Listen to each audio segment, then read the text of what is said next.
Assalamualaikum warahmatullahi wabarakatuh. Kali ini Radio Jurig mau bercerita yang diceritakan oleh Yasin, yang memiliki judul Bertemu dengan Tuyul Pesugihan. Yang baru menemukan channel Radio Jurig, alangkah lebih baiknya Radio Jurig bantu di subscribe dan dipijit tombol loncengnya agar Radio Jurig bisa bercerita yang lebih menarik lagi tentang misteri. Kita langsung aja ke ceritanya yang diceritakan oleh inisial Yasin yang memiliki judul Bertemu dengan Tuyul Pesugihan. Selamat mendengarkan. Dari kursi belakang, aku melihat ayah sedang fokus menyetir. Sementara di sebelahnya, ibu juga fokus memperhatikan ayah yang sedang menyetir. Sedangkan aku duduk di kursi tengah mobil dengan kedua saudaraku, yaitu Meli dan Adit. Kami sedang dalam perjalanan menuju rumah Paman Gangsar. Ia adalah teman lamanya ayah saat masih duduk di bangku SMA. Kata ayah, mereka sudah lama tidak berkomunikasi, sehingga saat mendengar kabar Paman Gangsar yang sukses, ia langsung mengajak kami untuk menemuinya. Dengar-dengar Paman Gangsar dulunya hidup susah. Entah sejak kapan dirinya dikabarkan sukses dengan pekerjaannya dan punya rumah mewah. Ayah yang mendengar kabar tersebut merasa harus memberikan ucapan selamat yang layak, yaitu dengan mengunjunginya. Singkat cerita, Paman Gangsar memberikan alamatnya kepada ayah. Sontak ayah gembira sekali karena akan bertemu teman lamanya. Dan akhirnya hari ini keluarga kami memutuskan untuk berangkat ke rumah Paman Gangsar. Semakin dekat jarak yang dilalui mobil kami, semakin tidak enak pula perasaanku. Sepanjang perjalanan, ayah memang hanya mengandalkan lokasi yang dikirim ke ponsel ayah. Akan tetapi, banyak yang janggal dalam perjalanan yang kami lalui. Pertama, kami tadi sempat terhenti di tengah jalan tol karena mobil tiba-tiba saja mogok. Padahal ayah sudah memoles mobil tersebut agar bisa tahan di perjalanan jauh. Untung saja ada penumpang lain yang mau membantu menderek mobil kami sehingga diperbaiki di bengkel. Setelah menunggu 1 jam, mobil kami ternyata bisa digunakan kembali. Tak menunggu lama, ayah menyuruh kami bergegas agar bisa segera sampai di tempat tujuan.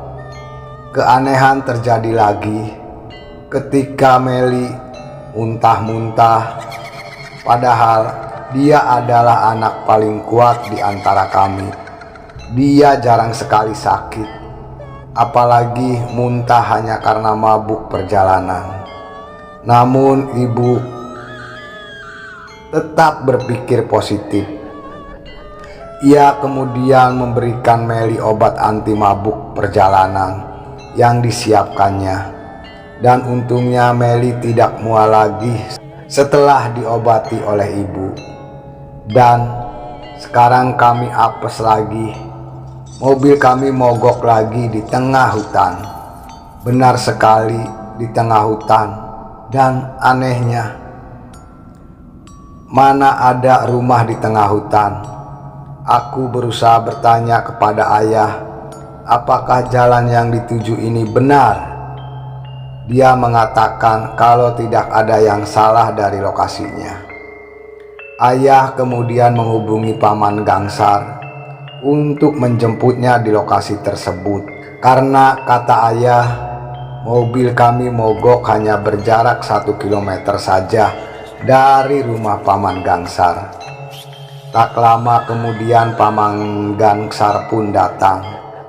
Layaknya sahabat yang sudah lama tak bertemu, ayah dan Paman Gangsar berpelukan lama. Aku dan kedua saudaraku lalu bersalaman dengannya. Kemudian Paman Gangsar mempersilahkan kami untuk naik ke mobilnya. Aku dan Meli kebagian duduk di kursi belakang. Tahu apa yang kulihat? Sebuah keranjang kecil yang berisi kembang-kembangan. Keranjang tersebut lalu aku taruh di bawah karena aku akan menduduki kursinya. Dari situlah satu persatu keganjilan mulai terjadi. Rumah Paman Gangsar memang besar, lebih tepatnya luas sekali, seperti penginapan yang punya banyak kamar.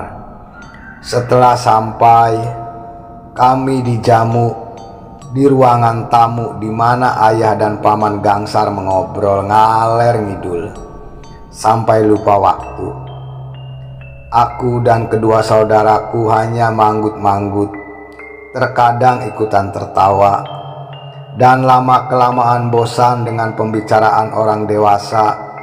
Aku lalu izin ke kamar mandi untuk buang air. Di perjalanan menuju kamar mandi itu, aku bertemu seorang anak kecil.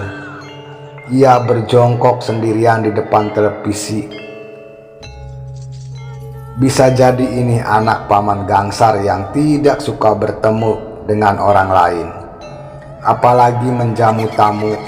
Kalau aku bisa seenak seperti dia tanpa mendapat marah dari ibu, mungkin aku juga akan melakukannya. Aku lalu mendekatinya dan mengajak kenalan. Namanya Mawar. Tapi wajahnya agak pucat. Dia juga hanya mengucapkan Mawar. Selama percakapan kami, aku tiba-tiba kebelet kencing sungguhan. Aku lalu meninggalkan untuk menuju kamar mandi. Saat aku kembali, anak itu sudah tak ada di depan televisi. Mungkin dia sudah mau menemui orang asing itu, atau malah justru kembali ke kamarnya. Entahlah. Aku lalu bergabung kembali ke ruang tamu di sana. Aku berbisik kepada Meli tentang anak yang kutemui tadi. Gila ya kamu. Tadi Paman Gangsar bilang kalau anaknya sudah meninggal 2 tahun yang lalu. Kata Meli berbisik di telingaku. Aku terdiam lama, lalu siapa yang kutemui tadi? Belum selesai aku bertanya-tanya, sosok anak yang kutemui tadi tiba-tiba muncul di belakang Paman Gangsar. Anak itu kemudian bergelayotan di punggung Paman Gangsar, dan semacam sudah terbiasa, Paman Gangsar menyambut tubuh anak itu dan menggendongnya di punggung. Aku diam saja menyaksikan hal ini, karena sepertinya semua orang tidak ada yang melihatnya selain aku. Malam itu, aku tidur dengan perasaan yang tak karuan. Keesokan harinya, mobil ayah yang sudah diperbaiki oleh bengkel sudah ada di depan rumah Paman Gangsar. Aku terus-terusan merengek untuk segera pulang, karena sudah lama perasaanku tidak enak saat bermalam di rumah ini. Akhirnya, ayah yang katakan masih kangen dengan sahabatnya itu terpaksa menuruti permintaanku. Kami lalu pamit pulang dan mengucapkan berterima kasih kepada Paman Gangsar. Selama perjalanan, aku tak kuasa menahan apa yang sudah aku lihat semalam. Paman Gangsar memelihara tuyul, kataku, memecah keheningan. Semua orang terdiam. Ibu kemudian menoleh ke arahku dan berkata, "Iya sayang." Ibu juga melihatnya semalam, katanya. Setelah itu momen tersebut menjadi sesi kami mencurahkan apa yang selama ini kami pendam ketika berada di rumah Paman Gangsar itu. Selain tuyul, Meli juga sempat melihat sosok hitam besar di kamar mandi. Ibu sendiri diganggu dengan suara hembusan napas di telinganya saat tidur. Terakhir, ayahnya sendirian kalau di kamar Paman Gangsar ada sesajen untuk melakukan ritual pesugihan. Itulah cerita yang dikirim oleh inisial Yasin yang memiliki judul Bertemu Tuyul Pesugihan. Terima kasih yang udah mendengarkan Radio Jurik. Semoga cerita ini bisa menghibur teman Radio Jurik semuanya. Alangkah lebih baiknya sebelum meninggalkan Radio Jurik bantu di subscribe dan dipijit tombol loncengnya agar Radio Jurik bisa bercerita yang bisa menghibur teman Radio Jurik semuanya. Terima kasih yang udah subscribe Radio Jurik. Semoga teman Radio Jurik sehat selalu. Itulah cerita Radio Jurik. Buat teman Radio Jurik, selamat beraktivitas dan tetap semangat. Hantu itu ada di belakangmu.